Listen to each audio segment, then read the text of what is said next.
थे नीतीश कुमार, कन्वीनर नहीं बनाया गया तो वो खिसक इधर आ गए। तो ये एनडीए का कन्वीनर टीडीपी के चंद्रबाबू नायडू रहते हैं, नीतीश जी रहते हैं या कोई और रहता है, वो भी क्या मैटर करेगा सरकार गठन में? बिल्कुल मैटर करेगा। जैसा कि मैंने पहले भी कहा कि ये सरकार जो है किसी की भी बने मजबूत नहीं होगी और किसी के एक के व्यक्ति के हाथ में पावर नहीं होगी। वो पावर का जो है सेंट्रलाइजेशन बिल्कुल नहीं होगा जैसे कि पिछले 10 साल से चल रहा है। आदर्श, if you are still with us, you are a young political analyst.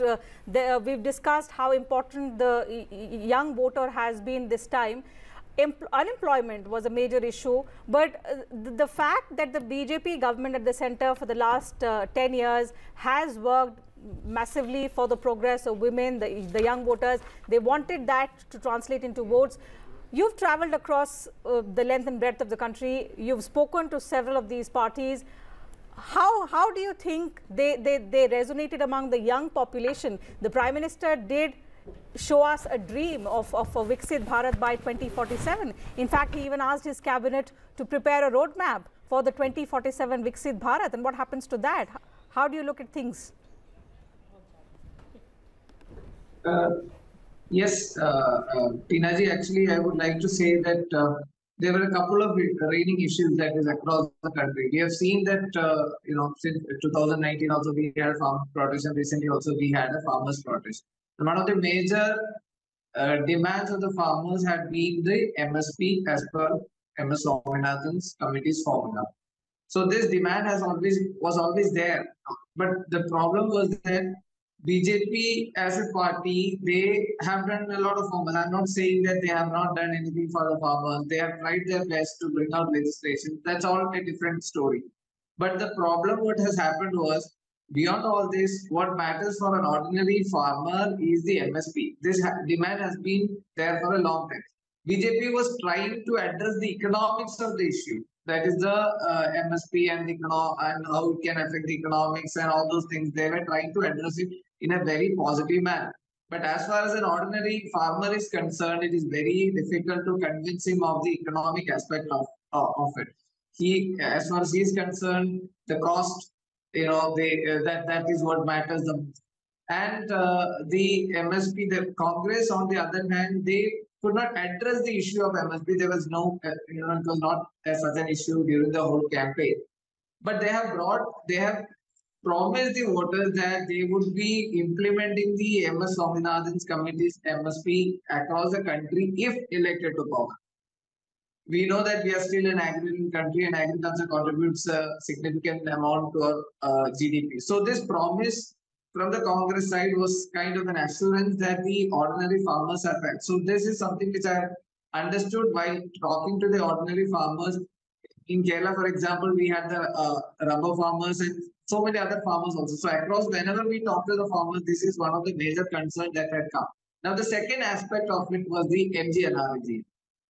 Manrega, there are a lot of politics over the Manrega with the opposition and the ruling party against each other. The Congress party, it may remain a vague promise, but in the manifesto, they have said that they would be raising the Manrega to rupees 400, which is a significant increase from the current amount.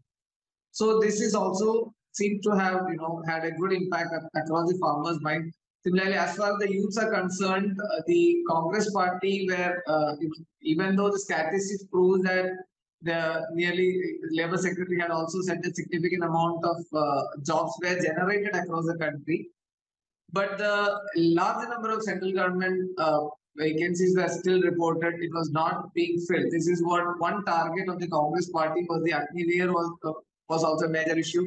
Apart from the Agniveer, they were able to count upon the vacancies that were lying on the central government institutions. So this is also something that that has worked in their favor.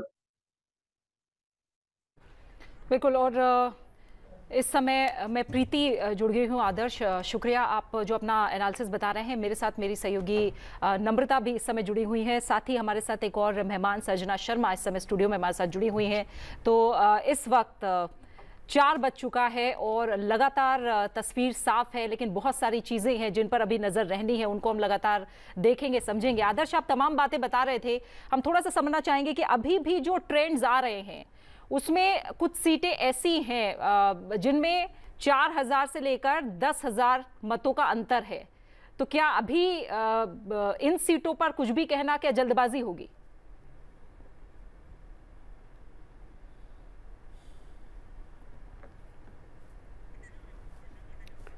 आदर्श, आप सुन पा रहे हैं मुझे? Sorry, मैं समझना चाह रही थी, कुछ सीटें अभी ऐसी हैं जिन पर अंतर 4000 से 10,000 वोटों का ही है, तो ये काफी मामूली अंतर ही माना जाएगा जब हम लोकसभा सीटों की बात करते हैं। तो ऐसी सीटों पर क्या अभी भी इंतजार करना चाहिए? नहीं, एक्चुअली आपका क्वेश्चन मैंने सिर्फ हाफ सुना है। 32 सीटें, 32 सीट्स ऐसी है जहां मार्जिन 10,000 वोटों का है, 16 सीटें ऐसी हैं जहां मार्जिन 4000 वोटों का है। मैं आपसे यही समझना चाहूंगी कि क्या इन सीटों पर अभी एक तरह से निर्णायक फैसला हम ना माने, इन पर इंतजार करना चाहिए हमें? Yes, because it's already 4 and the margin अभी तो बहुत कम है, तो मुझे लग रहा है इस बार ये पूरा डिसीजन अभी छोटे छोटे पार्टीज है उसको बहुत फायदा होगा। तो कोलिशन मतलब जो की प्लेयर आपने आपकी शो में अभी बताया, जेडीयू और टीडीपी, ये दोनों की प्लेयर्स होगा। तो we are yet to see what is going to happen, but I think that the statistics may pick up and this will have a small deciding factor. बिल्कुल, हमारे साथ सर्जना मैम जुड़ी हुई है। यही सवाल मेरा आपसे भी है कि अभी जैसे मैं कह रही हूँ ना, 32 सीटें, 10,000 का अंतर, 16 सीटें जहाँ 4000 का अंतर, और 32 सीटें वो हैं जहाँ बीजेपी जो पीछे चल रही है वो 10,000 वोटों का अंतर ही है। हर पोलिंग बूथ का अपना एक कैरेक्टर तो मैं ये कह रही हूँ कि अभी भी हम और कितना इंतजार करें जिससे मुझे लगता है जब तक क्लियर। फाइनल ना आ जाए, क्योंकि हर पोलिंग बूथ का अपना एक कैरेक्टर है। मान लीजिए ए बूथ है तो वहाँ एक पर्टिकुलर किस्म के लोग हैं, उनका एक पोलिंग ट्रेंड अपना है। बी बूथ है तो वहाँ अपने किस्म का एक है। जब आप रिपोर्टिंग में होते हैं तो वो आपको वहाँ बाहर भी नज़र आता है, जब जहाँ पे लोग पर्ची लेने आ रहे होते हैं तो आपको एक आइडिया हो जाता है कि ये लोग किधर वोट करेंगे, वो एक है। इसी तरह से जैसे जैसे पोलिंग बूथ के आएंगे ना, मशीन जैसे काउंट होंगी, वोट्स काउंट होंगे, उससे हम फाइनली डिसाइड करेंगे। So, there has been, as compared to 2019, there has been a little, the polling has been a little less voting, like 2.5%. Her phase में कम हुई है। हर phases में, So, do you think this has been the setback for the BJP? Not for the BJP, for the democracy. Okay. If an enlightened नागरिक जो एक citizen है, अगर उसको यही अपने एहसास नहीं है कि ये मेरा अधिकार है, मुझे वोट डालना है, पार्टी के लिए सेटबैक नहीं, ये सिटीजन्स के लिए भी सेटबैक होता है कि मुझे जाके एक सिटीजन की अपनी ड्यूटी है कि वो जाए और पार्टिसिपेट करे, ये ना सोचे। मुझे एक फैक्टर और लगा कि इस बार जो पोलिंग के आप डेज देखिए, फ्राइडे है तो फ्राइडे के ज़्यादातर पोलिंग फ्राइडेज़ को हुई या मंडे को हुई, तो उसमें क्या है कि आपका सैटरडे संडे ऑफ है, फिर एक फ्राइडे हो गया तो 3 छुट्टी हो गई। अगर मंडे आपकी पोलिंग है तो सैटरडे संडे छुट्टी है, फिर मंडे छुट्टी हो गई। तो थोड़ा मुझे लगता है कि अगर डेट्स और डे देख के प्लान किए हो तो शायद वोटिंग उससे बढ़ती। ओके अजय जी, एक तरह से मैं कह सकती हूँ जो पूरे देश में माहौल है कि जो इस समय ट्रेंड्स और नतीजे जो भी हम देख रहे हैं, थोड़ा सा थ्रिल है, थोड़ा सा और इंतज़ार हो रहा है कि चीज़ें साफ़ हों। कहीं ना कहीं आप मानते हैं कि दोनों ही जो कुनबे हैं, चाहे वो एनडीए का कुनबा हो या इंडिया अलायंस का कुनबा हो, वो अपने आप को इस समय विस्तार देने की कोशिश करेंगे? ये सबसे बड़ा इस समय मकसद होगा। नेचुरली अभी खबर भी आई है कि शरद पवार जी ने चंद्रबाबू नायडू से बात की है और नीतीश कुमार से बात की है। तो अगर ये दोनों उधर चले जाते हैं तो सरकार उधर की बनेगी। अभी कुछ भी हम तय नहीं कर सकते कि सरकार किसकी बन रही है, क्योंकि नेगोशिएशन होगी। और मैंने आपसे पहले जब डिस्कस कर रहे थे तब भी मैंने ये कहा था कि जो भी प्रधानमंत्री बनेगा, पिछले 10 साल जितना मजबूत प्रधानमंत्री था उतना मजबूत प्रधानमंत्री नहीं होगा, उतनी मजबूत सरकार नहीं होगी, और ये अब गठबंधन की सरकार होगी। 89 से लेकर के देश ने 2014 तक लगातार 25 साल गठबंधन की सरकारों को देखा था और ऐसा लगता था कि अब ये युग चला गया, लेकिन ये युग फिर लौट आया है। अगर भारतीय जनता पार्टी की सीटें 270-72 तक नहीं जाती हैं तो आप ये समझिए कि जो 25 साल देश ने भुगता था गठबंधन की सरकारों में वह फिर लौट आएगा और प्रधानमंत्री मजबूत नहीं होगा। और प्रधानमंत्री का मजबूत होना जरूरी है क्योंकि अब ऐसा समय आ गया है जब देश दुनिया के अंदर एक स्थिति बना रहा था, अच्छी स्थिति बना रहा था। हमारे कंपैरिजन रशिया अमेरिका के बाद हमारा हिंदुस्तान का नाम ही लिया जा रहा था और अगर हमारी सरकार कमज़ोर हो जाएगी तो उसका खामियाजा पूरे देश को भुगतना पड़ेगा। बिल्कुल। सर्जना जी, इस पे आपका क्या कहना है? जिस तरह से अजय जी का विश्लेषण है कि हाँ, मजबूत नहीं होगी सरकार। 100% सहमत हूँ अजय जी से। अजय जी जो कह रहे हैं कि अगर सरकार मजबूत होती है गठबंधन सरकार में, क्योंकि आपको बहुत सारे कॉम्प्रोमाइज़ेस करने पड़ते हैं, नेगोशिएशंस करने पड़ते हैं, जैसा कि शुरू हो गए नेगोशिएशंस। और अगर आपके पास अपना पूर्ण बहुमत है तो फिर आपको किसी के ऊपर डिपेंड नहीं करना, फिर आपको किसी पोस्ट को लेके कंप्रोमाइज़ नहीं करना। तो आप जितने बिल पिछले आपने देखा 10 साल में पारित हुए, अगर केंद्र में मजबूत सरकार और पूर्ण बहुमत की सरकार नहीं होती तो शायद ये सब नहीं हो पाता। और खाली उसमें किसी एक का हित नहीं, पूरे देश का हित है कि हम अगर धीरे धीरे ऊपर बढ़ रहे, तीसरे पायदान पर आए, 5वें पे जाने की तैयारी थी, हमारा राष्ट्र, हमारी सीमाएं सुरक्षित थी, तो इसके लिए बहुत ही ज़रूरी है कि केंद्र में एक मजबूत सरकार हो ताकि हर कोई अपनी क्या बोलेंगे उसको अजय जी कि अपनी शर्तों पे ना वो arm twisting na kar sake. Okay. Let me tell our viewers, while the BJP is significantly ahead of the Congress party, the competition is tight when it comes to alliances. The BJP-led NDA alliance, which is seeking a third term at the center, is currently leading with 296, and while the India alliance follows closely with 229. With 272 seats required to form a government, the NDA is comfortably positioned to do so as of now, what the trends are saying. So, what do you make out of this, Mr. NDA is not stable. NDA is not stable. Okay. मैंने अभी जैसे कहा India stable, India गठबंधन stable है, आप मानते हैं? हाँ, वो स्टेबल है, उसमें कोई भी खिसक के इधर नहीं आने वाला। अच्छा, उधर से इधर लेकिन खिसक के अगर इधर नहीं आने वाला है, मनमुटाव और जो आपसी एक तरह से आकांक्षाएं हैं जिनको मैं अगर कहूं, और क्या वो एकजुट रखेगी? मान लो बीजेपी की सरकार बन जाती है, उसके बाद वहां से कोई आ सकता है। हाँ, अभी नहीं आएगा कोई भी। और अभी भी मेरा मानना है कि अगर शरद पवार कोशिश कर रहे हैं तो नेचुरली इस ऐसे समय में जब मैंडेट क्लियर नहीं होता है तो कोशिशें होती हैं। और चंद्रबाबू नायडू एक बार ये गलती 2019 में कर चुके हैं। 2018 में 19 के चुनाव से ठीक पहले वे एनडीए छोड़ के गए थे और वह खुद भी लोकसभा में भी हारे, उनकी असेंबली में भी गए, मुख्यमंत्री पद से भी गए। और 5 साल के बाद पिछले 1.5-2 साल से वो लगातार कोशिश कर रहे थे एनडीए में वापस आने की, तो आए हैं। मुझे नहीं लगता कि वो गलती को दोहराएंगे क्योंकि इस समय कांग्रेस की सीटें और बीजेपी की सीटों में बहुत अंतर है, 2.5 गुना ज़्यादा है। कांग्रेस से 2.5 गुना ज़्यादा है। तो मजबूत सरकार अगर कोई दे सकता है, स्थिर सरकार जो 5 साल चल सकती है वो दे सकता है, तो बीजेपी दे सकती है। इसलिए हाँ, ये जरूर होगा कि प्रधानमंत्री क्योंकि मजबूत नहीं होगा, सरकार क्योंकि मजबूत नहीं होगी, तो पावर सेंटर एक नहीं होगा। So basically, तो पावर सेंटर एक नहीं होगा। BJP to win 272 on its own, basically. Yes, minimum. और अगर ऐसी ही सरकार बनती है, बीजेपी 250 से क्रॉस नहीं करती है, 250 क्रॉस नहीं करती है, तो मेरा ये ऐसा मानना है कि 1 या 2 उप प्रधानमंत्री भी हो सकते हैं जो एनडीए के घटक दलों से। क्योंकि एक मेरा ये भी मानना है कि टीडीपी से आपका प्री पोल अलायंस है, फिर इनका जेडीयू से भी प्री पोल अलायंस है।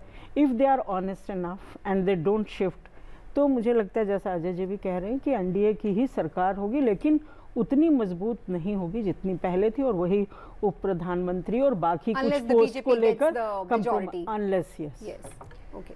सजना जी, फैक्टर्स बड़े आपकी नज़र में, क्योंकि आपने अभी ज्वाइन किया है, चाहे हम एनडीए अलायंस की बात करें, उनके परफॉर्मेंस की बात करें, या हम एनडीए अलायंस की बात करें, उनके परफॉर्मेंस की बात करें, बड़े फैक्टर्स आप क्या देख रहे हैं? देखिए, इस चुनाव में अगर जितना मैंने देखा, समझा और ट्रैवल किया, सबसे बड़ा फैक्टर नरेंद्र मोदी थे। और कैंडिडेट के ऊपर जब भी हमने किसी से पूछा, एक छोटा सा हिमाचल में कहीं जाके एक छोटा सा गांव है, पुलिया पे 2 महिलाएं बैठी हैं, कुछ नहीं जानती राजनीति के बारे में, लेकिन वो जानती है कि मोदी बड़ा चंगा बंदा है। तो ये एक मैसेज डाउन द कंट्री है, ये था। और मुझे ये कहने में भी कोई आपने दिक्कत 2 महिलाओं का जिक्र किया है और हमने वोटर टर्नआउट में महिलाओं की भागीदारी भी देखी। राइट। हाँ, वो बेचारी बिल्कुल शाम का समय था, हम निकल रहे थे तो वो पुलिया पे बैठी थी, उनको कुछ नहीं पता, उनको नहीं पता उनका उम्मीदवार कौन है, बट उनको पता मोदी ने देश वास्ते बहुत कुछ किया। हिमाचली में अपने उन्होंने हमें बताया। ऐसे में यूपी के छोटे छोटे शहरों में गई तो एक छोटा सा दुकानदार था बेचारा, पर उसकी वो चाय टॉफ़ी ऐसी ऐसी दुकान थी। तो हमने कहा भाई मुझे नहीं पता जी कौन है, मैं तो मोदी को वोट दूंगा। तो मोदी फैक्टर बहुत हावी था, लेकिन मुझे ऐसा लगता है कि जो उम्मीदवार खुद थे they were over dependent on Modi ji. एक वो फैक्टर हुआ, उनकी मेहनत बहुत ज़्यादा हुई। और अगर उतनी ही मेहनत पिछले 2 टर्म में 2014-2019 में भी वो सांसद करते और उतना कंफर्टेबल होके नहीं बैठ जाते तो शायद तीसरी टर्म में नतीजे बहुत अच्छे होते। और बहुत से ऐसे उम्मीदवार भी हैं सांसद जो जैसे कि जो अच्छे हैं उनका नाम ले लेते हैं।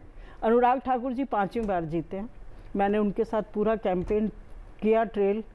वो अपनी जनता से कनेक्टेड हैं, everybody nose him, he knows everyone by name.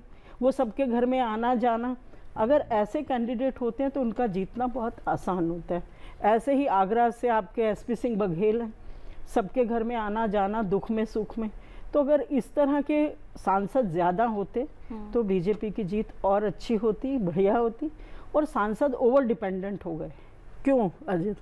मैं सहमत नहीं हूँ। मेरा कहना है कि मोदी की लोकप्रियता में बहुत ज़्यादा गिरावट आई है, उसको शायद पार्टी पहचान नहीं पाई।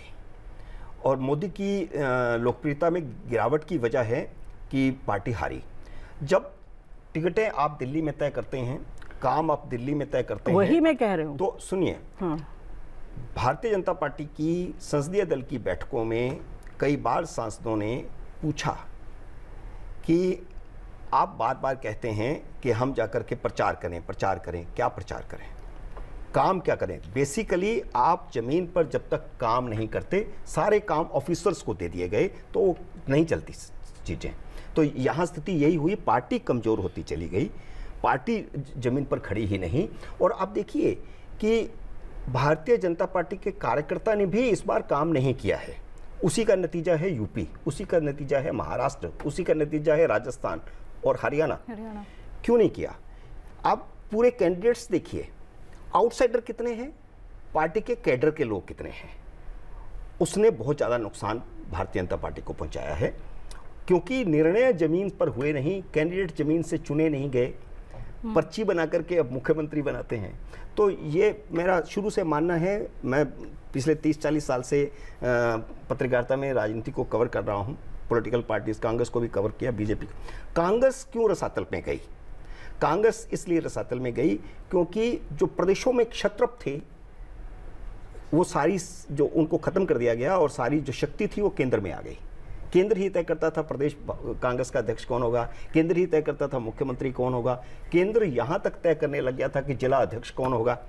यही स्थिति बीजेपी में आ गई। अभी आपने कहा कि ग्लोबली जो भारत की इमेज बनी है और फिर आपने कहा प्रधानमंत्री नरेंद्र मोदी की लोकप्रियता, ये दोनों चीजें क्या अलग तरह से आप देख रहे हैं? मैं इस तरह से देख रहा हूं कि 2014 का चुनाव, 2019 का चुनाव हिंदुत्व पर लड़ा गया था, हिंदुत्व फोर्सेस इकट्ठी हो गई थी।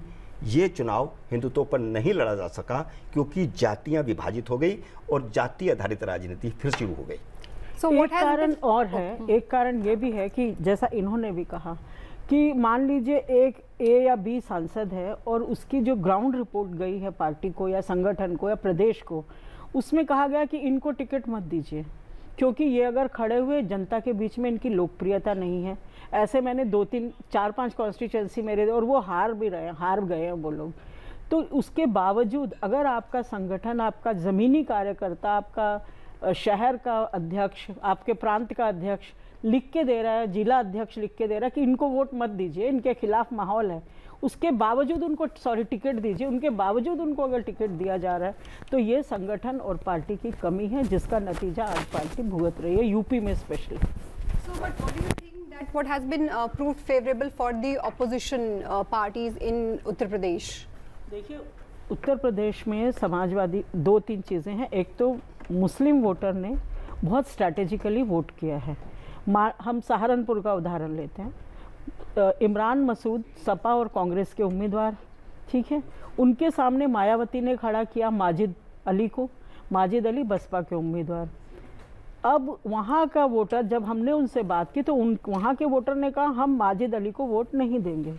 क्यों नहीं देंगे? देवबंद की बात बता रहे हो। वो कह रहे हैं कि इसलिए नहीं देंगे, माजिद को वोट देंगे तो वोट हमारा ख़राब हो जाएगा। इमरान मसूद मजबूत कैंडिडेट, हम मसूद को वोट देंगे, इमरान को तो हमारा बहुत बड़ा फैक्टर है एसपी के परफॉर्मेंस के पीछे। मान लीजिए वो भी नहीं होता तब भी मुस्लिम बहुत स्ट्रैटेजिकली वोट किया उन्होंने, और उन्होंने बीजेपी के खिलाफ वोट किया है और उस उम्मीदवार को वोट दिया जो जीतने की स्थिति में है। तो ये एक सबसे बड़ा फैक्टर ये भी रहा। दूसरा ये रहा कि जो सांसद बीजेपी के दूसरी बार तीसरी बार आए या चौथी बार आए, पार्टी को उनकी परफॉर्मेंस, अगर कोई नीचे से एक रिपोर्ट भेज रहा है कि इनको टिकट देना ठीक नहीं है, ये नहीं जीत पाएंगे क्योंकि इनकी लोकप्रियता नहीं है, ये अपनी कॉन्स्टिट्यूंसी में नहीं जाते हैं, लोगों से नहीं मिलते हैं, किसी का काम नहीं करते, तो इसके ऊपर ध्यान दिया जाना चाहिए था। जैसे अजय जी ने भी कहा कि आप ऊपर बैठ के तय कर रहे हैं, ऊपर, क्योंकि अगर मुझे ज़मीनी रिपोर्ट ही नहीं पता तो मैं कैसे तय कर दूं कि इसी को टिकट मिलना चाहिए। हरियाणा, राजस्थान, बिहार और महाराष्ट्र, ये 4 और ऐसे राज्य हैं जहां परफॉर्मेंस उस तरह की नहीं रही। इनमें क्या हरियाणा का मतदाता हमेशा से बहुत समझदार और निर्णायक रहा है। वो 5 साल के बाद किसी दूसरे की सरकार हर 5 साल में वो बदलता है। किसान आंदोलन का थोड़ा असर हुआ, अग्निवीर योजना का असर हुआ, और जाट वर्सेस नॉन जाट का भी वहाँ पर असर हुआ। और तीसरा, जो बीजेपी की सरकार थी, अपना मुख्यमंत्री जी से लोग बहुत खुश नहीं थे, और एंटी इनकम्बेंसी राज्य सरकार की थी, और बाकी अग्निवीर, किसान आंदोलन और जाट वर्सेस नॉन जाट, इन 3-4 चीज़ों ने बहुत काम किया हरियाणा में। ठीक है, तो यूपी और हरियाणा की बात हो गई। प्रदीप कौशल, सीनियर जर्नलिस्ट, हमारे साथ जुड़ गए हैं। प्रदीप जी, बहुत बहुत स्वागत है और शुक्रिया संसद टीवी के साथ एक बार फिर से जुड़ने के लिए। प्रदीप जी, आपका एनालिसिस क्या कह रहा है? जल्दी जल्दी अगर आप 3 पॉइंट्स बता दें, अब जो भी ट्रेंड्स, नतीजे जो अब तक हैं। देखिए, एक तो क्या है कि 10 वर्ष का लंबा जो अंतराल है जिसमें भाजपा शासन में रही है, तो एक तो लोग ऊब जाते हैं, परिवर्तन की इच्छा होती है, सहजी बदल दें। भाजपा ने उसको काटने का प्रयास किया। काफ़ी बड़ी संख्या में आपने देखा होगा जो सांसद थे उनके टिकट कटे, लेकिन यूपी में वो सफाई जो है वो उतनी नहीं हुई, इसलिए यूपी में सेटबैक हुआ। दूसरा, जो विरोधी दल हैं उन्होंने अपने वोट जो हैं वो पूल किए, वो एक साथ किए। विशेषकर यूपी के अंदर आपने देखा होगा कि वो वोट इकट्ठे किए गए। तो आम आदमी पार्टी और कांग्रेस जो बहुत कट्टर एक दूसरे के विरोधी थे, वो उसके चलते हुए भी उन्होंने अपना वोट जो है वो एक साथ कंसोलिडेट किया। महाराष्ट्र में उसमें भी वोट इकट्ठा किया गया। तो मुख्यतः हार कहाँ हुई है, मैं उसके लिए 3-4 राज्यों को मानता हूँ जिम्मेदार। तो सबसे बड़ा तो यूपी है कि अब सब लोग जान रहे हैं, जो परिणाम है उन्हीं से आपको स्पष्ट हो रहा है। दूसरा महाराष्ट्र है, तीसरा राजस्थान। तो ये 3 बड़े राज्य हैं जिनमें बहुत अधिक हानि हुई है भाजपा की, और राजस्थान से तो अपेक्षित ही नहीं था। महाराष्ट्र में जो प्रयोग इन्होंने किया वो जनता को नहीं जचा, लोगों को लगा कि आपने पार्टियां तोड़ी हैं, वो अनैतिक है। और दूसरा, जिनको लाया गया, अब जैसे शरद पवार हैं तो भतीजे उनका पर्याप्त विकल्प नहीं बन पाए, तो वो प्रयोग असफल हुआ है। वो सफलता के पीछे फिर मोटा लॉस है। यूपी के बाद सबसे अधिक संख्या जो है वो महाराष्ट्र से आती है, तो वो नुकसान हुआ है। हरियाणा जो है वो 10 वर्ष का इनकम्बेंसी था, तो मनोहर लाल खट्टर से लोग अब थक गए हैं, उनका चेहरा देख कर के विकल्प की आवश्यकता है। उसमें भाजपा को इस बात का अंदेशा था, फिर इसीलिए उन्होंने मुख्यमंत्री बदला, लेकिन उसमें एक चूक हो गई। जिनको बनाया वो भी उन्हीं के विश्वास पात्र थे, तो लोगों को लगा विशेष कुछ बदला ही नहीं है, क्योंकि वो खट्टर साहब की ही दिशा निर्देशों के अनुरूप काम करने लग गए जो नए आए थे। तो वो परिवर्तन जो लोगों को चाहिए था वो परिवर्तन आपने नहीं दिया। दूसरा, जाट आरक्षण आंदोलन से जो शुरू हुआ जाट कंसोलिडेशन, वो आकर के किसान आंदोलन उस तक चला है। तो वो एकदम जो विरोध का वोट था वो तो कंसोलिडेटेड था। So do you think farmers' protest has been the setback for the? Yes. Okay. So one negative. One negative. Yes. और फिर कुल मिलाकर के जो राज्य की इकाई है भाजपा की, वो उतनी गतिशील प्रमाणित नहीं हुई जितना होना चाहिए था। जल्दी से छोटा छोटा राजस्थान बिहार पे भी और बता दीजिए। जैसे अध्यक्ष हैं तो पार्टी के मुख्यमंत्री ही पार्टी के अध्यक्ष भी हैं, तो पूर्णकालिक अध्यक्ष की आवश्यकता थी। जी आप कुछ मैं कह रही थी छोटा छोटा कमेंट आप राजस्थान बिहार पे भी बता दीजिए, फिर हम आगे बढ़ते हैं। राजस्थान में नए मुख्यमंत्री आए, उनके पास कोई अनुभव नहीं था, और दूसरा जो भाजपा के बड़े प्रभावशाली नेता जैसे वसुंधरा राजे वगैरह जो एकदम कटे रहे, वो निकले ही नहीं। तो मुझे लगता है उन सब की ऊर्जा का, उन सब का प्रभाव का उपयोग पार्टी कर सकती थी, जो नहीं किया गया। तो आवश्यकता से अधिक मुझे लगता है कुल मिलाकर के लोगों के अंदर कॉम्प्लेसेंसी थी बहुत कि अरे जीत तो रहे हैं, ये भाव भी रहा है।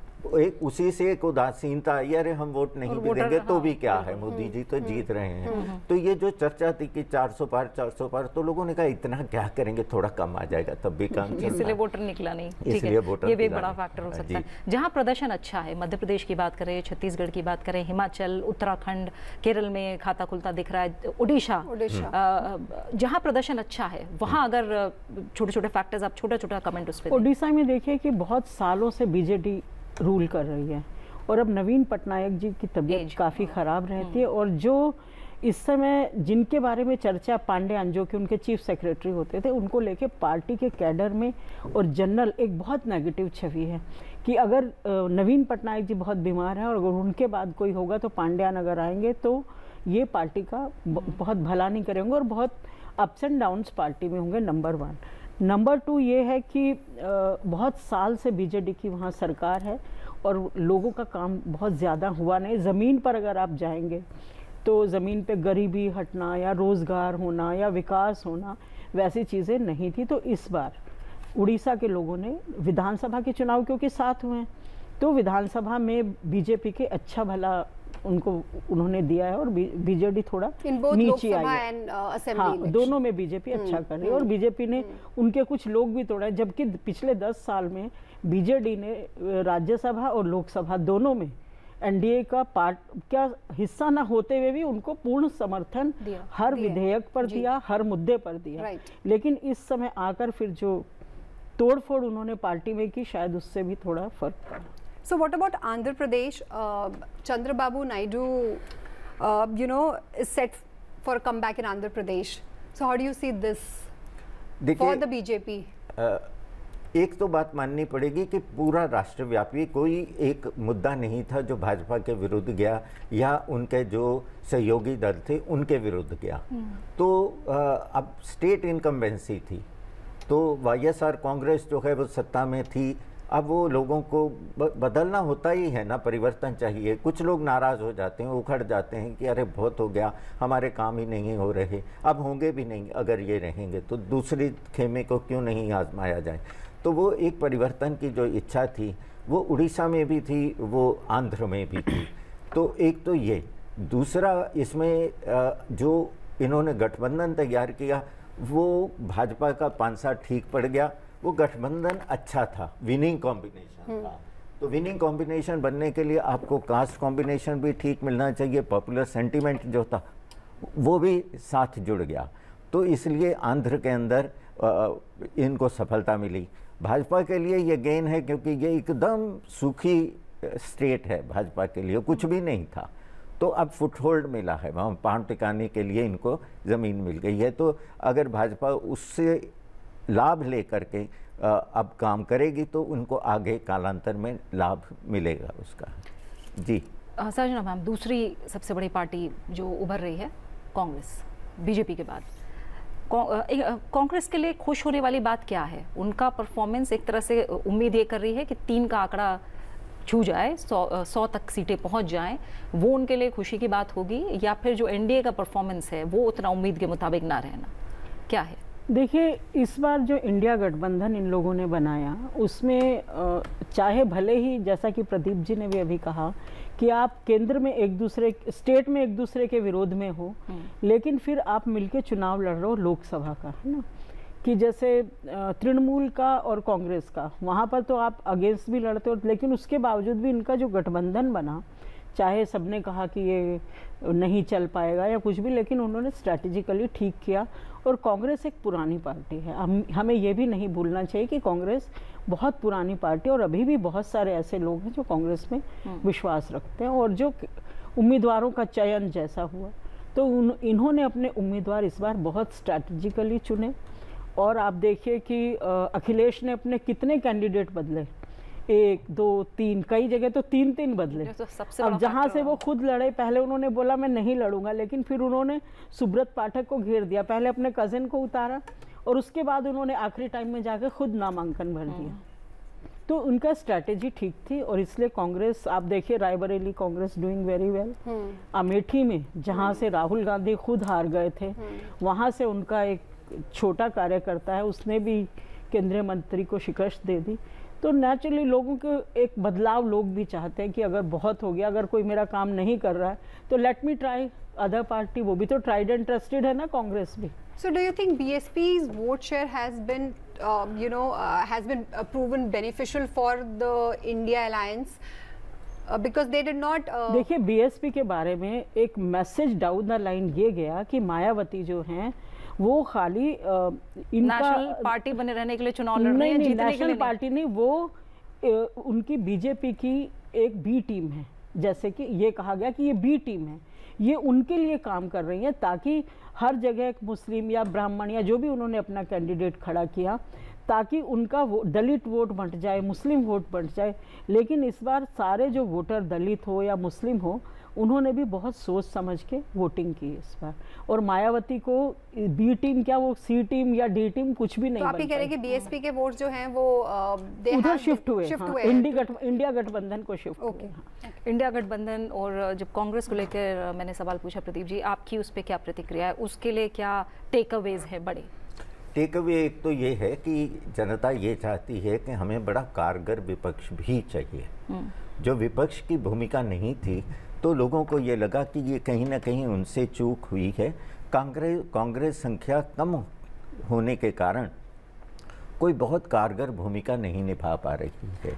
तो मजबूत विपक्ष जो है वो लोकतंत्र के लिए अच्छा है और सरकार के ऊपर एक अंकुश रहता है, एक बात। दूसरा, वो कहीं ना कहीं सहानुभूति हो जाती है। आप जिस समय किसी के उपहास उड़ाते हैं, उसकी खिल्ली उड़ाते हैं, तो फिर जनता क्या, आप देखेंगे कि आप चले जा रहे हैं बाजार में, किसी व्यक्ति की पिटाई हो रही है, वो भले ही जेब कतरा हो, कुछ हो, तो एक सीमा के बाद जब सब लोग बहुत मारते हैं तो बाकी लोग कहते हैं अरे भाई इतना जान तो मत ले लो।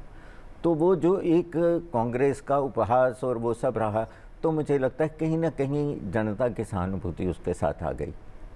तीसरा कि एक जो ब्रॉड अलायंस हुआ, हालांकि मैं मानता हूं कि वो इकट्ठा कोई साझा कार्यक्रम नहीं ला पाए, वो उस प्रकार से मिल कर के उन्होंने कोई आंदोलन खड़ा नहीं किया, कोई प्रदर्शन धरना वो सब नहीं कर पाए, लेकिन वो बड़ी एक ढुलमुल सी अनबनी सी एक अलायंस की।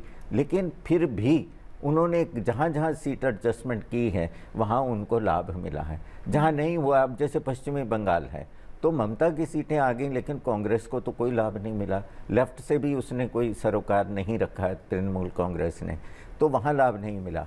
लेकिन आप देखेंगे कि जहाँ जहाँ वो पोलिंग की वहाँ उनको उसका लाभ मिला। जैसे महाराष्ट्र है, तो महाराष्ट्र में तीनों घटक जो हैं अघाड़ी के, उनको लाभ मिला। हालांकि वो निराश थे क्योंकि जो प्रकाश अंबेडकर हैं उनके साथ उनका तालमेल नहीं हो पाया।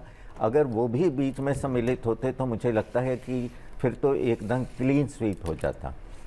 कांग्रेस की बात हो रही है तो राहुल गांधी कौन सी सीट छोड़ेंगे? राहुल गांधी, देखिए मुझे लगता है वो वायनाड नहीं छोड़ेंगे, तो दक्षिण छोड़ेंगे तो उसके अपना नुकसान है, और उत्तर छोड़ेंगे तो उसका भी। तो फैसला सही था दोनों जगह से लड़ने। दोनों जगह दो रख नहीं सकते, अगर उनका बस चले तो दोनों रख लें, लेकिन वो एक छोड़नी पड़ेगी। हालांकि रायबरेली को भी ऐसे छोड़ना, लावारिस छोड़ना उनको सूट नहीं करता, इसलिए मैं मानता हूँ कि गांधी परिवार का कोई सदस्य रायबरेली को भी थामे रहेगा। वायनाड को छोड़ नहीं सकते क्योंकि मुसीबत के समय वायनाड ने उनके शरण दी है, उनको जीवन दान दिया है, तो मुझे लगता है कि वायनाड भी नहीं छोड़ेंगे। हालांकि मेरे लिए भी चुनना कठिन हो रहा है, तो मुझे लगता है ये असमंजस जो है राहुल गांधी के लिए भी होगा। आपका क्या कहना है इस पर? मेरा भी यही कहना है कि क्योंकि अमेठी तो हमेशा उनके, जैसे कि उनकी मदर ने बहुत इमोशनल अपील की रायबरेली से, सॉरी कि मैं अपना बेटा आपको सौंप रही हूँ। अब ये भी देखना होगा कि इतनी इमोशनल अपील के बाद कि मैं अपना बेटा सौंप रही हूँ, तो क्या राहुल गांधी के लिए वो सीट छोड़ना आसान होगा? क्यों प्रदीप जी? नहीं, ये थोड़ा होगा। आप लोग के लिए इतना असमंजस है तो उनके लिए तो और नहीं, क्योंकि जो अपील सोनिया गांधी जी ने इतनी भावुक अपील की थी कि मैं आपको अपना बेटा सौंप रही हूँ, मैं ये सीट छोड़ रही हूँ, तो जनता ने उसी में उनको इतने लाख वोटों से जिताया है। तो मुझे लगता है कि अगर उन्होंने छोड़ी तो फिर वहां से प्रियंका ही, उन्हीं की फैमिली का कोई उम्मीदवार हो। मैं माँ की दी हुई पूंजी अपनी बहन को वही मैं कह रही हूँ कि अगर छोड़े तो उनको दे सकते हैं, विद इन द फैमिली हो सकता है। And how like Kerala, BJP is it's gaining this thing on one seat. So what do you think? How Abhi he is leading Rajiv Chandrasekharan? Rajiv, he is not leading, but they are winning. Shashi Tharoor was leading. एक बार आगे फिर शशि थरूर आ गए थे। अभी latest tally I don't know. अगर हम लोग regional parties को लेकर अगर थोड़ी सी बात करें तो जम्मू कश्मीर की मैं सबसे रीजनल पार्टीज को लेकर समझ आऊंगी, रीजनल पार्टीज के लिए क्या मैसेज है जो आपको दिख रहा है इस बार चुनाव में? देखिए, रीजनल पार्टीज की पहली तो भूमिका ये रही कि अब दोनों जो खेमे हैं उनमें सबसे अधिक जो भूमिका है या महत्व है वो क्षेत्रीय दलों का हो जाता है। तो अगर भाजपा सरकार बनाएगी तो चंद्रबाबू नायडू और नीतीश कुमार दो ऐसे कड़ियां हैं जिनके समर्थन के बिना बहुत कठिनाई है। और दूसरी तरफ आप देखें कि कांग्रेस को जो सहारा मिला है वो सपा का मिला है, वो डीएमके का मिला है। तो अधिक जो कांग्रेस को लाभ मिला है, और बिल्कुल बुरे दिनों में भी कांग्रेस के सांसद कहाँ से आए? कांग्रेस के सांसद 3 राज्यों से आए थे 2019 में, एक पंजाब, एक केरल और एक तमिलनाडु। बाकी तो इक्का दुक्का कहीं से जीत करके आए थे, और तीनों जगह वो सहयोगी दलों के बिना अपने उम्मीदवार जिता नहीं सकते थे। उनमें केरल ऐसा राज्य है जिसके अंदर वो सबसे बड़ा दल रहे हैं उसमें गठबंधन में भी और पंजाब में भी, लेकिन तमिलनाडु में तो वो डीएमके की आड़ में जीत करके आए। तो क्षेत्रीय दलों का महत्व फिर से बढ़ गया है। जो 90 के दशक में जो क्षेत्रीय दलों की भूमिका बहुत अधिक बढ़ गई थी, और फिर उसके बाद वो यूपीए के चलते चलते भी बनी रही, और 2014 में जाकर के वो व्यवस्था टूटी और एक दल के प्रभुत्व वाली सरकार बनी। वो परिस्थिति जो है वो फिर पलट गई है। तो जो आंचलिक दल हैं, जो क्षेत्रीय दल हैं, उनकी भूमिका फिर से महत्वपूर्ण हो गई है, चाहे पक्ष है चाहे विपक्ष है। जी। So BJP has basically secured Thrissur seat. They have blossomed in Kerala, if we say this. So what do you think? How significant is this? देखिए, उसका बड़े लंबे समय तक अब भाजपा को लाभ मिलेगा। उनके पास बहुत अच्छा संगठन है, आरएसएस का बहुत काम है केरला के अंदर, लेकिन अब उनको एक जिसे कहें रिकग्निशन मिली है। वो हर बार त्रिवेंद्रम में बहुत अच्छा चुनाव लड़ते थे, जीतते जीतते अंततः हार जाते थे। They have accepted finally BJP in Kerala, मतलब making inroads in the southern states. तो वो जो परिश्रम है, वो संचित परिश्रम जो है उसका लाभ उन्हें अब मिला है। और मानना होगा कि दक्षिण के अंदर अब वो बात नहीं है कि भाजपा केवल कर्नाटक तक सीमित है, बस उसके बाद कुछ नहीं। तो अब वो तेलंगाना में काफ़ी अच्छा प्रदर्शन है उनका, आंध्र के अंदर भी उन्होंने शुरुआत कर ली है, केरल में उन्होंने अपने दम पर खाता खोल लिया है, और मुझे लगता है तमिलनाडु में भी बड़े जुझारू तरीके से उन्होंने चुनाव लड़ा। वो अपेक्षाकृत सफलता नहीं मिली, लेकिन अगर वो लगे रहेंगे तो ऐसे ही भाजपा का दीर्घकालीन कार्यक्रम होता है, तो वो लौट के चले नहीं जाते चुनाव में आने के बाद। तो वो निरंतर जैसे प्रयासरत हैं, उनके पास एक अच्छा प्रेरणादायी नेतृत्व है अन्नामलाई के व्यक्तित्व के कारण। तो मुझे लगता है कि उनको आने वाले समय में वहाँ भी सफलता मिलेगी। Right ma'am, you wanted to talk about Jammu and Kashmir. हाँ, so, आप क्षेत्रीय दलों की बात कर रहे हैं बिल्कुल। तो आप देखिए कि जो वहाँ पे सालों से 2 फैमिलीज का कब्जा था, पीडीपी, मुफ्ती परिवार, देन नेशनल कॉन्फ्रेंस, अब्दुल्ला परिवार, दोनों चुनाव हार गए इस बार। राइट और पोलिंग देखिए, वहाँ पर पोलिंग 7% तक चली गई थी, डिप हो गई थी, और इस बार 50% से ऊपर polling 30% increase in poll participation as compared to 2019। More than 30, I think more than 30, over 30 नहीं 50 प्लस हुआ है वहाँ पर, 58 भी हुआ है श्रीनगर वगैरह में। हाँ, इन सर्टेन कॉन्स्टिट्यूएंसीज। अब देखिए कि उमर अब्दुल्ला का हारना, एक आपका जो परिवारवाद एक पार्टी थी उसका डिके हुआ, लोगों ने उनको एक्सेप्ट नहीं किया। फिर महबूबा मुफ्ती जो ये कहती थी कि अगर धारा 370 हटी तो खून की नदियां बह जाएंगी, कुछ नहीं हुआ। और मैं खुद कश्मीर में चुनाव कवर करने गई थी, people are so happy over there, बहुत खुश हैं कि इतना बड़ा बदलाव आया है और हमारा जीवन सुधर गया है, हमारा टूरिज़्म बढ़ गया है, हमारी बिक्री बढ़ गई है। आप लाल चौक बाज़ार पे जाइए, लोग आइसक्रीम खाते, लड़कियां वहाँ स्कूटी पे घूम रही हैं, वो आपको 20 साल पहले नज़र नहीं आता था। आप लाल चौक पे 5 मिनट भी खड़े नहीं हो सकते थे, डर लगता था कि अभी बम ना फट जाए, गोली ना चल जाए। अब आप देखते हैं कि वहाँ कश्मीरी लड़कियाँ, यंग गर्ल्स, 3-3, 2-2 लड़कियाँ स्कूटी पे आ रही हैं, घूम रही हैं, तो इट्स अ बिग चेंज। और अब जो कश्मीर में भी, जम्मू कश्मीर में भी एक नई वैली में स्पेशली, क्योंकि जम्मू तो हमेशा बीजेपी जीतती रही है, अभी भी 2 सीटें जम्मू कश्मीर में, 5 सीट हैं इस अभी, तो 2 हैं जम्मू में, वो दोनों बीजेपी जीत रही है।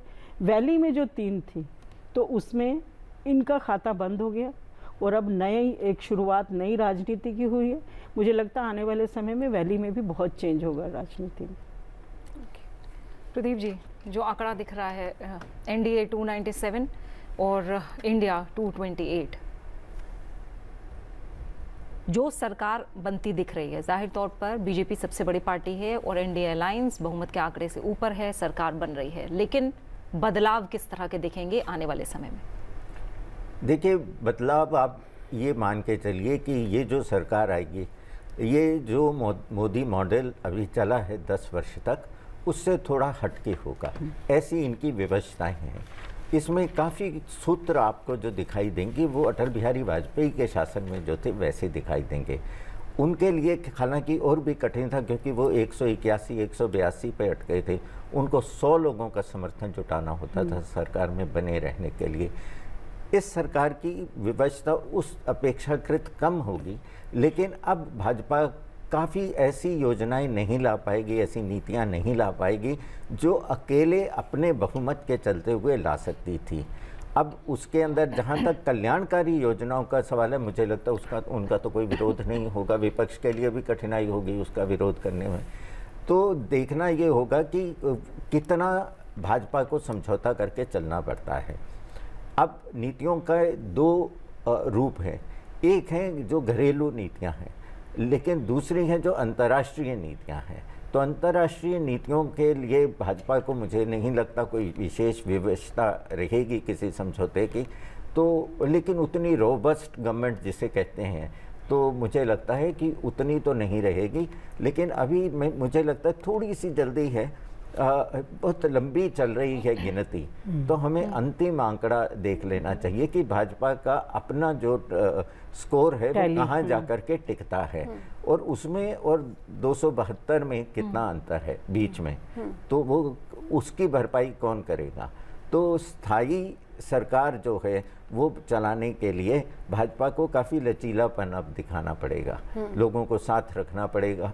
जो सहयोगी अभी हैं उनको साथ रखे रहना है, नए सहयोगी भी साथ जुड़ें ताकि और भी कंफर्ट वाला एक। So basically, regional parties have to play an important part in this. Especially JDU and TDP. Especially JDU and TDP, right? मतलब उनकी डिमांड्स के आगे आपको झुकना भी पड़ेगा, मानना पड़ेगा उनके, और वो है कि अभी तो अंतिम आंकड़ा आ जाए। So basically they are calling the shots. पर मंत्रालय जो हैं अब मांग पे देने भी पड़ सकते हैं, देने पड़ेंगे ना चाहते हुए भी। मान लीजिए कोई कहता मुझे, TDP कहती है कि मुझे रेलवे चाहिए या मुझे ग्रामीण विकास चाहिए, तो उनको उस पर हाँ करना पड़ेगा, मना नहीं कर सकते। हाँ, मैं एक बात और यहाँ जोड़ना चाहूँगा पिछली बार 2019 में जिस समय शपथ लेनी थी तो भाजपा ने नीतीश कुमार जी को कहा कि आप मंत्रालय में किसको लिया जाए, मंत्रिमंडल में आप नाम दे दीजिए। तो उन्होंने एक ही नाम मांगा, तो इन्होंने कहा मेरे लिए तो बड़ा संकट है, तो मेरी पार्टी में मुझे अगड़ा पिछड़ा दोनों को महत्व देना है, फिर मुझे अल्पसंख्यक और अनुसूचित जाति जनजाति से प्रतिनिधित्व देना है, तो मुझे कम से कम 3 मंत्री पद चाहिए। जब भाजपा उसके लिए सहमत नहीं हुई तो उन्होंने इनकार कर दिया किसी को भी भेजने से। तो बाद में आरसीपी सिंह को मंत्री बनाया गया, लेकिन वो कंफर्टेबल नहीं थे। तो अब क्या है कि अब अगर आपको आवश्यकता पड़ रही है तो आपको कोई ना कोई या तो फॉर्मूला तय करना पड़ेगा या उदारता से देना पड़ेगा, उनको भागीदारी भी देनी पड़ेगी और मंत्रालय भी देते समय थोड़ा सा उदार लचीलापन दिखाना पड़ेगा। जी सर, जैसे जो बिल्कुल अपडेटेड आंकड़े हैं 244 बीजेपी के लिए आंकड़े हैं विनिंग और लीडिंग को मिलाकर, यानी ये जाहिर तौर पर है कि बहुमत के सबसे करीब जो पार्टी है वो सबसे बड़ी पार्टी है वो बीजेपी है, बिल्कुल पार्टी बीजेपी है। और प्री पोल कोएलिशन और प्री पोल अलायंस जो है वो अपना मेजॉरिटी एंड जेडीयू छू चुका है।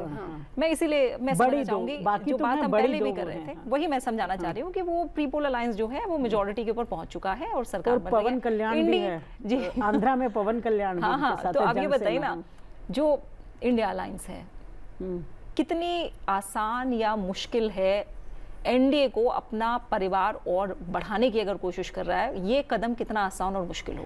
देखिए, अगर हम संविधान के हिसाब से चलते हैं तो राष्ट्रपति सिंगल लार्जेस्ट पार्टी जो है उसको बुलाएगी, बिल्कुल ठीक है। फिर उस सिंगल लार्जेस्ट पार्टी को अपना बहुमत साबित करना होगा, अपने साथ लोगों को लाके, नंबर 1। नंबर 2, अब अगर उसमें कुछ वीक पॉइंट हैं, जैसा कि आपने सुना कि शरद पवार जी ने संपर्क करना शुरू कर दिया। शरद पवार जी भी बहुत मजे हुए पॉलिटिशियन हैं और उन्होंने जो घाव खाए हैं महाराष्ट्र में, हो सकता है वो उनका बदला जो क्योंकि उन्हीं के भतीजे को लेके उनसे किया गया, तो हो सकता है कि शरद पवार जी भी बहुत उनको चलना आता है, अपनी चाल अच्छे से चलते हैं वो राजनीतिक, और बहुत मजे हुए खिलाड़ी हैं राजनीतिक। अब इसमें ये देखना है कि कहीं पे वो उन वीक पॉइंट्स को, जो 2 लोगों का नाम लिया ही जा रहा है कि उनसे संपर्क किया, चंद्रबाबू नायडू को भी शरद पवार जी ने फ़ोन किया और नीतीश कुमार को भी फ़ोन किया, लेकिन ये स्पष्ट खबरें नहीं है, ये सब खबर है कि सूत्रों के हवाले से कहा जा रहा है कि बात की, और बात तो सूत्रों के हवाले से अमित शाह जी ने भी की है दोनों के साथ, और कल एनडीए की बैठक हो रही है, उनकी भी बैठक हो रही है। मुझे लगता है कि हम पहले तो पूरा रिजल्ट आने की वेट करें, क्योंकि कई बार अंतिम तक आते आते बहुत रिजल्ट बदल जाते हैं कि आप कौन से इलाके पे काउंटिंग हो रही है, इलाका दर इलाका, बूथ दर बूथ, ये डिपेंड करता है कि मैंने पहले कौन से बूथ पे काउंटिंग की, जो मेरा दूसरा आया तो वो वहाँ पे कौन लोग थे, किसने वोटिंग की। तो अभी तो उम्मीद की बहुत सारी किरणें बाकी हैं दोनों के लिए, उनके एनडीए के लिए भी, इंडिया गठबंधन के लिए भी, और अब तक सबसे मजबूत सिंगल लार्जेस्ट पार्टी बीजेपी है। मुझे लगता है कि अभी बीजेपी ही इम्पोर्टेंट रोल करेगी, और जो उनके सहयोगी दल है अगर वो उनके साथ मजबूती से बने रहे तो फिर उन्हीं का अपर हैंड रहेगा। प्रदीप जी, आपका इसमें देखिए, परिवार बढ़ाना और इंडिया गठबंधन का एकजुट बने रहना। देखिए, चंद्रबाबू को रिझाने के लिए शरद पवार जी ने, जैसी रिपोर्ट्स की अभी हम चर्चा कर ही रहे थे, कि उनको प्रधानमंत्री पद की पेशकश की है, ऐसी अफवाह है या सोशल मीडिया पे ऐसी चर्चा है। अगर मान भी लिया जाए कि इस तरह का कोई प्रस्ताव उन्होंने दिया है, अब यह प्रस्ताव तो ऐसा है कि कोई मना तो नहीं करे सामान्य व्यक्ति, लेकिन ये देखना पड़ेगा कांग्रेस ने इस प्रकार की जो चाल है वो एक बार नहीं कई बार पहले चली है। उन्होंने समर्थन दिया था चरण सिंह जी को कि हम आपको प्रधानमंत्री बनाते हैं, वो फंस गए और वो पार्लियामेंट को फेस भी नहीं कर पाए, और उनका फिर समर्थन वापस ले लिया। तो उनका सीमित उद्देश्य था कि मोरारजी देसाई का जो मंत्रिमंडल था उसको गिराना था। एक बार वो गिर गई, वो उद्देश्य पूरा हुआ, तो चरण सिंह जी को केवल 4-6 महीने का वो सुख मिल पाया प्रधानमंत्री के पद पे बैठने का। दूसरा उन्होंने चंद्रशेखर जी के साथ किया, तो समर्थन दे दिया, सरकार बना दी, और फिर कहा कि तुमने 2 हरियाणा पुलिस के सिपाही घर के बाहर खड़े कर रखे हैं राजीव गांधी जी के, वो तो हमारी वो खुफियागिरी करते हैं, तो वो स्पाइंग हो रही है हमारे ऊपर। तो वो बिल्कुल कमज़ोर कड़ी थी, लेकिन उन्होंने समर्थन वापस लिया। तो तीसरा उदाहरण जो है वो देवे गौड़ा जी का है, उनसे समर्थन वापस लिया, और फिर इंद्र कुमार गुजराल जी से भी समर्थन वापस लिया। तो एक लंबा इतिहास है। तो मुझे लगता है कि वो कहते हैं a bird in hand is better than 2 in the bush, और other the prime ministership in the bush. तो वो मुझे लगता है कि उनकी जो दीर्घकालीन इच्छा थी मुख्यमंत्री पद पे वापस आने की, वो पूरी हो रही है, वो स्थायी रहेगी व्यवस्था, तो उससे संतुष्ट होंगे।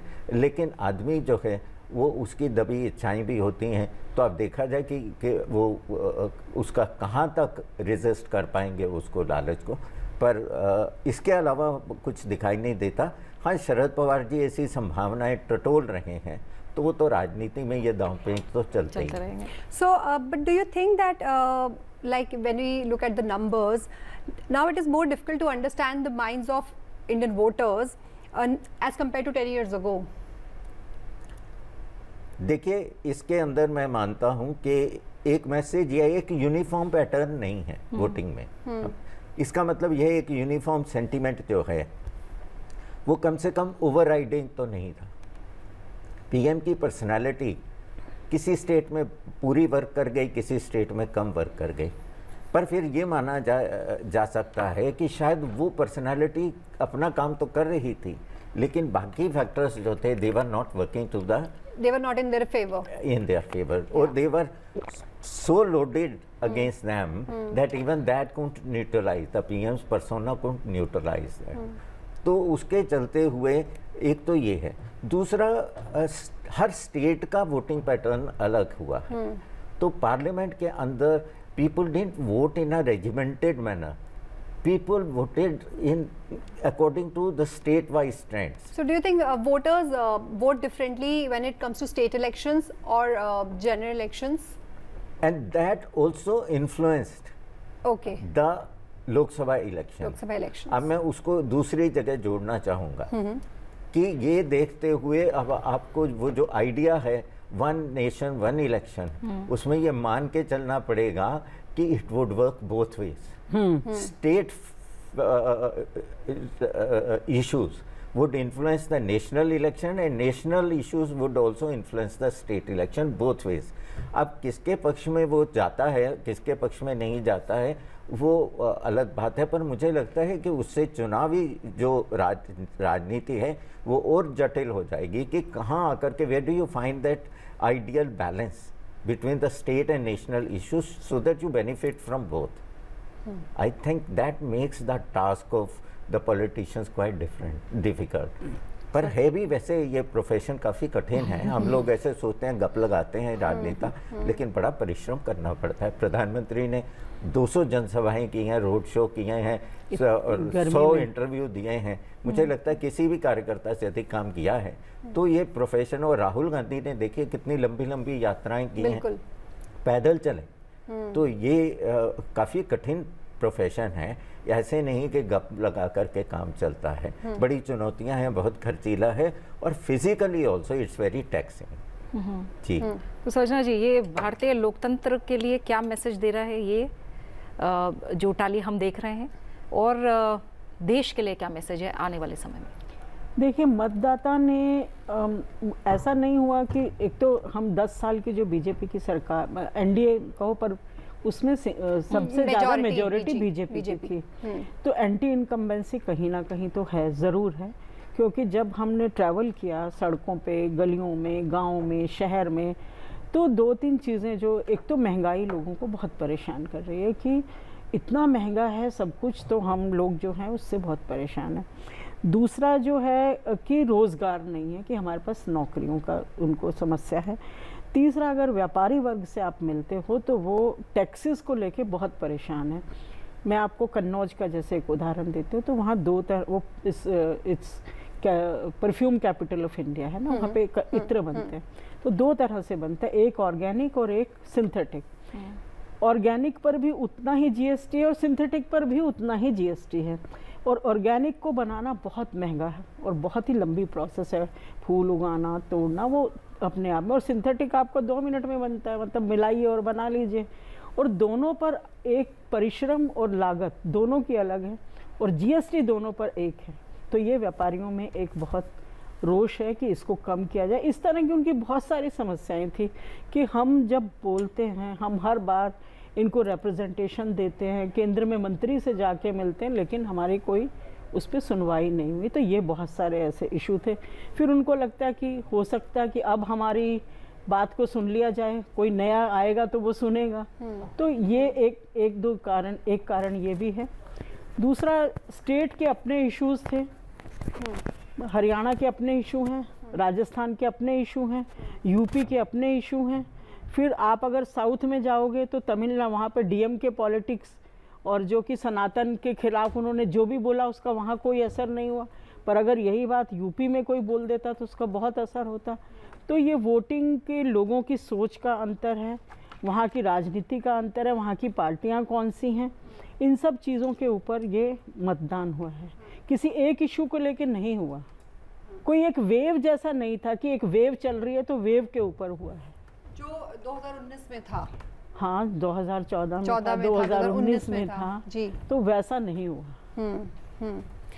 मिस्टर कौशल, और थोड़ी उदासीनता भी, और मौसम इतना मतलब इतना हैवी टेम्परेचर कि आप घर से बाहर नहीं निकल सकते। इतना हाई टेम्परेचर 48-50 टच कर रहा है, तो लोग सोचते हैं कि भाई क्यों जाए धूप में, घर में बैठते अपने घर एसी चला के बैठे। Voter apathy is a very big reason, you know, like urban apathy, where और 3 छुट्टी हर बार पड़ रही हैं। या तो आप फ्राइडे पोलिंग रख रहे हैं तो आपका फ्राइडे छुट्टी, सैटरडे संडे, मंडे रख रहे हो तो फिर आपकी सैटरडे संडे मंडे छुट्टी है। तो ये थोड़ा सा डेज का भी, मान लीजिए कि अगर पोलिंग ट्यूसडे रखी जाती, वेडनेसडे रखी जाती तो थोड़ा टर्नआउट बेटर हो सकता। Mister Kaushal, you know, so very quickly, so Modi, if BJP, NDA forms the government, what it means for India's future, and if India Alliance make it, what it means for India's future, like either ways? वो एक तो मोदी अगर सत्ता में वापस प्रधानमंत्री पद की शपथ लेते हैं, जैसा स्वाभाविक तौर पर नज़र आ रहा है, तो मुझे लगता है एक थोड़े से मॉडरेट मोदी आपको दिखाई देंगे, ऐसी समय की मांग रहेगी। और दूसरा, बहुत सारे विषय ऐसे हैं जिनको लेकर के काफ़ी माथाफोड़ी होती है। मैं क्षमा चाहूँगा, राजस्थानी लोक भाषा में ये इसका कोई रूपांतर नहीं हो सकता माथाफोड़ी का। तो वो उस प्रकार के विषय जो हैं वो उनका थोड़ा सा दरकिनार करना होगा, उससे बचना होगा। और आपको फिर जन कल्याण के कार्यों के ऊपर जिनको लेकर के कोई विवाद नहीं हो, तो उनके ऊपर आपको ज़्यादा काम करना पड़ेगा, क्योंकि उसमें कोई बाधा नहीं आएगी और जनता जो है उससे खुश होगी। फिर ये जैसे हम मेरी सहयोगी बात कर रही थी कि लोगों के टैक्सेशन को लेकर के कई विषय हैं। देखिए, जो विश्व के सामने बड़ी अलग चुनौतियां हैं और बड़ी तेज़ गति के साथ सारा परिदृश्य बदल रहा है, उसके चलते हुए जिसे फिनेंशियल रीसेट कहते हैं, तो वो होने वाला है।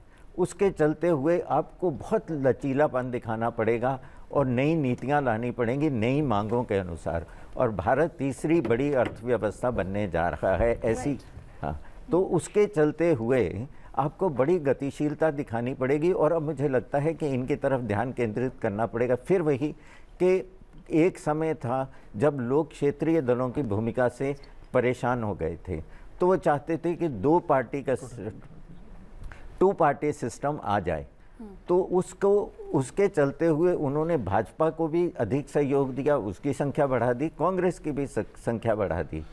अब वापस घूम घाम करके पूरा पहुंच गए हैं वहाँ जहाँ से शुरू हुए थे, कि फिर मल्टी पार्टी जो सिस्टम है उसको बल मिल गया है, उनकी भूमिका बढ़ गई है, जो क्षेत्रीय दल हैं उनकी, जो छोटे दल हैं उनकी। तो मुझे लगता है कि फिनेंशियल जो इश्यूज़ हैं लोगों की, issues of mass concern, they will get the requisite attention now.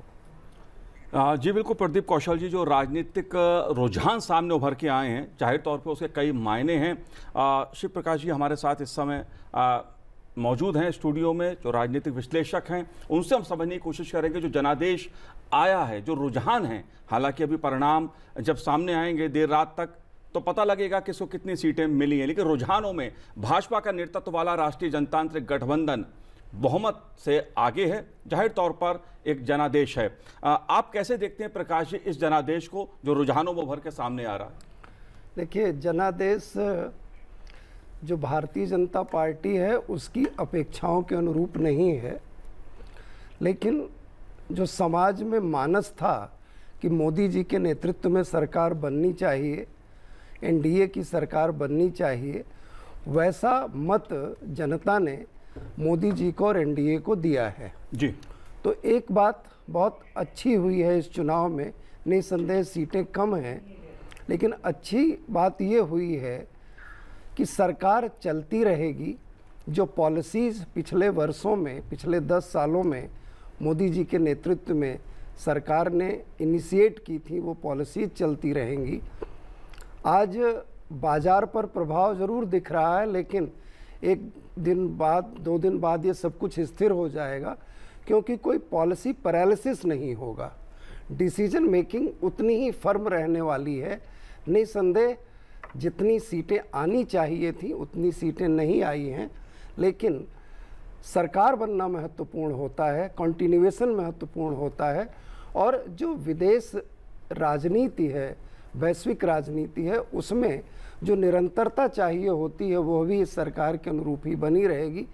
तो निसंदेह सीटें कम हैं, लेकिन मुझे लगता है कि सरकार की नीतियां चलती रहेंगी, इकोनॉमिक पॉलिसीज चलती रहेंगी, जो भी इकोनॉमिक रिक्वायरमेंट है सोसाइटी की वो पूरी होती रहेंगी जी। और जो अपेक्षा वैश्विक जगत की वो भी पूरी होती रहेगी जी। प्रदीप जी, मेरा सवाल आपसे अगला है, क्योंकि जाहिर तौर पे जो जिस प्रकार का रुझानों में जनादेश है वो एक गठबंधन सरकार का जनादेश है। भारतीय जनता पार्टी के पास जब बहुमत था, 303 आई थी, तब भी भारतीय जनता पार्टी ने कहा कि एनडीए की सरकार, 14 में भी कहा गया एनडीए की सरकार। मेरा सवाल आपसे ये है कि जब गठबंधन राजनीति की बात होती है तो इस देश ने दो पार्टियों को देखा है। एक तरफ भारतीय जनता पार्टी है जिसके नेतृत्व में गठबंधन सरकारें चली, दूसरी तरफ कांग्रेस ने भी कई बार गठबंधन सरकारें बनाई, लेकिन कहीं ना कहीं उन गठबंधन सरकारों को लेकर सवाल उठते रहे। इस पहलू को आप कैसे देखते हैं? नहीं, मुझे नहीं लगता। दोनों पक्षों को अगर आप देखेंगे तो उनकी व्यवस्था भी है समय के अनुसार, और दूसरा उनके पास अनुभव भी है जी।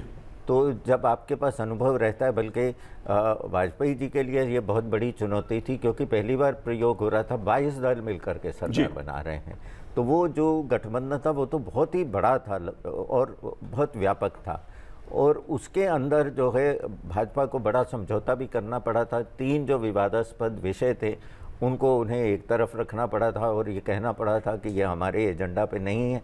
तो इस प्रकार की व्यवस्था मौजूदा सरकार के लिए नहीं है, और ये निर्भरता उससे कम है, क्योंकि वाजपेयी जिस समय प्रधानमंत्री बने तो दोनों बार उनका 181 और 182 यानी ये आंकड़ा था भाजपा का, और उनके पास जो आवश्यकता थी लगभग 100 लोगों को की व्यवस्था करने की चुनौती थी। इस प्रकार की चुनौती तो इस सरकार के सामने नहीं है। भाजपा अपेक्षाकृत काफ़ी अच्छी स्थिति में है, हालांकि संतोषप्रद नहीं है जी। अब मुझे नहीं पता अंतिम आंकड़ा जो है वो कहाँ आके स्थिर होगा, तब पता चलेगा। तो अपेक्षाकृत ये उतना बड़ा जो है गठबंधन नहीं होगा।